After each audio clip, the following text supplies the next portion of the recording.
Psychology and crime are more related than you think. Crime and psychology are very closely related.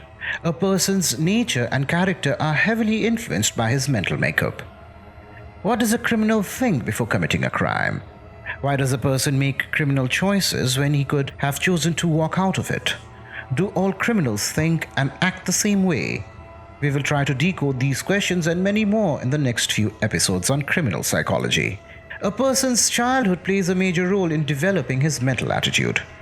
More often than not, a criminal's childhood can open up the reasons for him committing a particular crime. This toxic behavior is often cyclical. How, you may ask?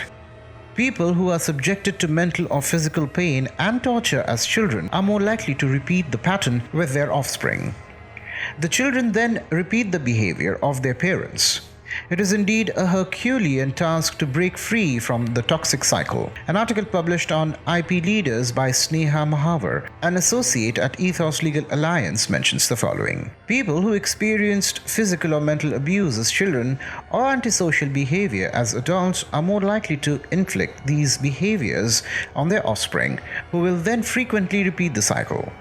Children who are abused or neglected have a distinct worldview and perspective on the world. They are more prone to committing crimes as adults. In most cases, when someone commits a crime against another person, they are under the impression that they are getting authority similar to their abuser. In addition to peer pressure, young boys and girls who get bullied or do not match the expectations of the contemporary world often take to substance abuse. Drug abuse, an illegal act in itself, can lead a person to commit bigger crimes. Lack of early education is also a contributing factor to the mental makeup of a criminal.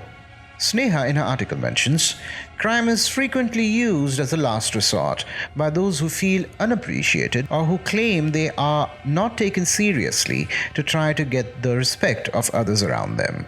The graph of someone who is more inclined to commit a crime clearly shows that lack of education also influences. And I bring up all three types of learning to show you that it is possible to be shaped into becoming a criminal. That doesn't mean that we aren't still responsible for the choices that we make. We totally are. But I do believe that certain situations could, in essence, create a criminal. Now, I really love this TED Talk by John Rigg, where he discusses how trauma to our brain can affect our behaviors. Is that likelihood?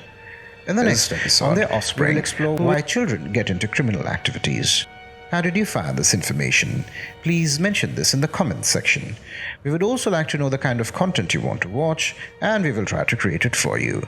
For more news and updates, follow Air News.